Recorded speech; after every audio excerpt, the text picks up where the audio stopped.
सुबह के ठीक 6 बजे जब गलियों में सुनसान अंधेरा था, जब दरवाजे बंद थे और ज्यादातर लोग अपने घरों में सो रहे थे, उसी वक्त बिजली निगम, पुलिस, पीएसी और आरआरएफ संभल की गलियों में उतर चुकी थी और मकसद सिर्फ एक था, बिजली चोरी पर सीधा वार।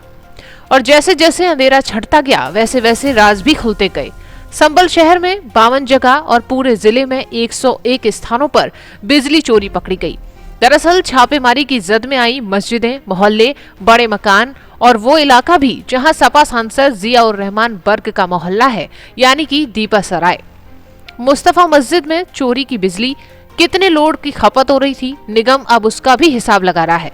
लेकिन ये सिर्फ तार जोड़ने की कहानी नहीं है, बल्कि दीपा सराय के दीवान खाना इलाके में चोरी का पूरा सिस्टम मिला, जहां खास डिवाइस, तकनीकी सेटअप और अलग अलग कमरों में चोरी की बिजली सप्लाई। टीम ने दरवाजे खुलाने की कोशिश की, लेकिन दरवाजे नहीं खुले। एक बुजुर्ग सामने आए, तबीयत खराब बताई गई और टीम ने जबरदस्ती से बचते हुए कानूनी प्रक्रिया में सब दर्ज कर लिया। कटिया में चल रहे ई रिक्शा, हाँ, एक जगह चोरी की बिजली से 4 ई रिक्शा भी चार्ज होते मिले।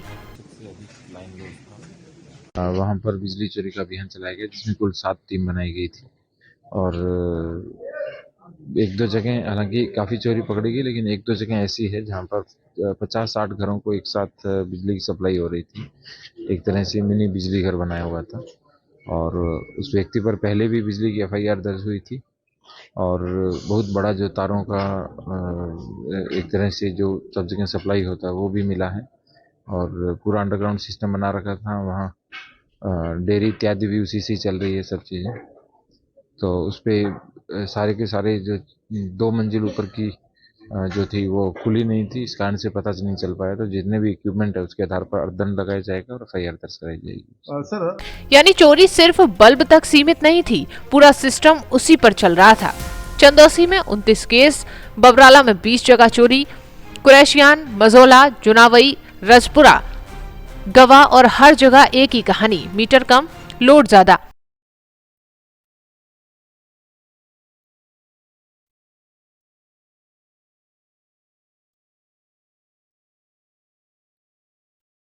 बिजली निगम के ऐसी हिमांशु वर्चने का साफ संदेश है, लोड का आकलन होगा, भारी जुर्माना भी लगेगा और हर मामले में एफआईआर दर्ज होगी। और ये पहली बार नहीं है। दिसंबर 2024 में सपा सांसद जियाउर रहमान बर्ग के घर भी बिजली चोरी पकड़ी गई।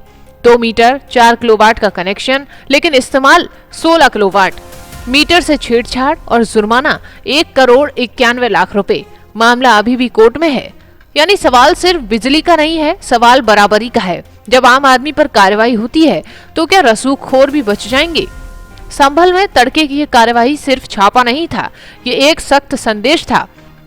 मुख्य मामला वही है, आसिफ के घर का ही बहुत बड़ा मामला, कई घरों को सप्लाई करता था, डेयरी चलाता था, बहुत बड़ा मामला है वो। चल रही है चेकिंग अभी चल रहा है। हम लोग डीएम साहब का आदेश फिर जा रहे हैं, चौधरी सराय बुलाया जा रहा है। ठीक। विभाग और पुलिस के माध्यम से एक चेकिंग अभियान चलाया गया, क्या पूरी जानकारी? आज जनपद के कस्बा संभल और सराय तरीन कस्बे में डीएम साहब के द्वारा एक गठित टीम, जिसमें बिजली विभाग के, पुलिस विभाग के 8 थानों की फोर्स के साथ में चेकिंग की गई, जिसमें कई धार्मिक स्थलों की भी चेकिंग की गई, जिसमें बिजली चोरी पाई गई। इसके अलावा कई बड़े बड़े 4 मंजिला मकानों के अंदर जहाँ डेयरी चल रही थी वहाँ पे भी चोरी पकड़ी गई।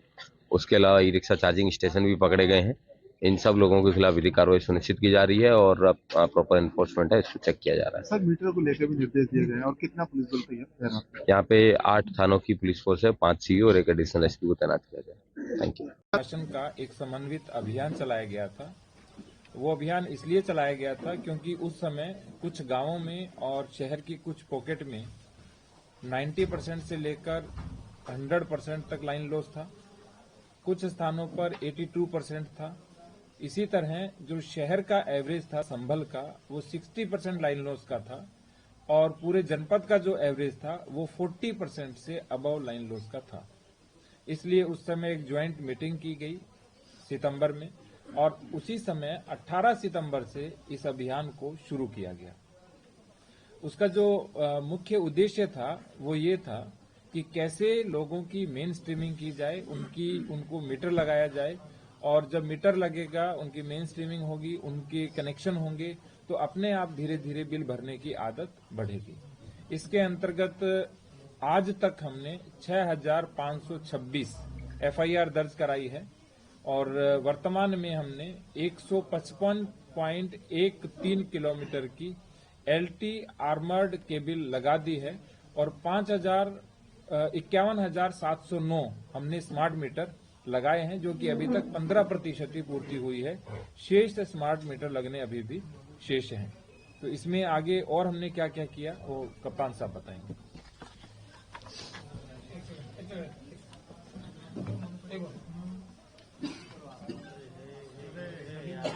पूर्व में जब जॉइंट मीटिंग डीएम साहब के तब तत्कालीन एससी साहब के और मेरे बीच में हुई, तो उस मीटिंग के अंदर ये प्रकाश में आया कि बिजली विभाग के कर्मचारी यहाँ विभिन्न प्रकार के यूनियन है, उनकी वजह से कुछ क्षेत्रों में नहीं जा पा रहे थे, या फिर किसी पर्टिकुलर एक आबादी के दबाव में वहां काफी मात्रा में भीड़ इकट्ठी हो जाती थी, या फिर बिजली विभाग के कर्मचारियों के साथ मारपीट की जाती थी, या फिर उनके खिलाफ कोर्ट के माध्यम से मुकदमे लिखवाने या छेड़खानी के मुकदमे लिखवाने की तहरीर लेके लोग विभिन्न थानों पर पहुंच जाते थे।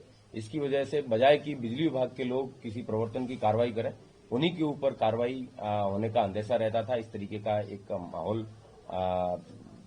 उस समय परिलक्षित हुआ था। उसको रिवर्स करने के लिए, एक कॉन्फिडेंस बिल्डिंग के लिए डीएम साहब के और मेरे द्वारा प्रत्येक दिन पीएसी को साथ में लेके विभिन्न थानों की फोर्स के साथ में ऐसे क्षेत्र जहां पे पूर्व में बिजली विभाग के व्यक्तियों को या तो मारपीट की जाती थी उनके साथ, उन क्षेत्रों में हमारे स्वयं के द्वारा जाया गया।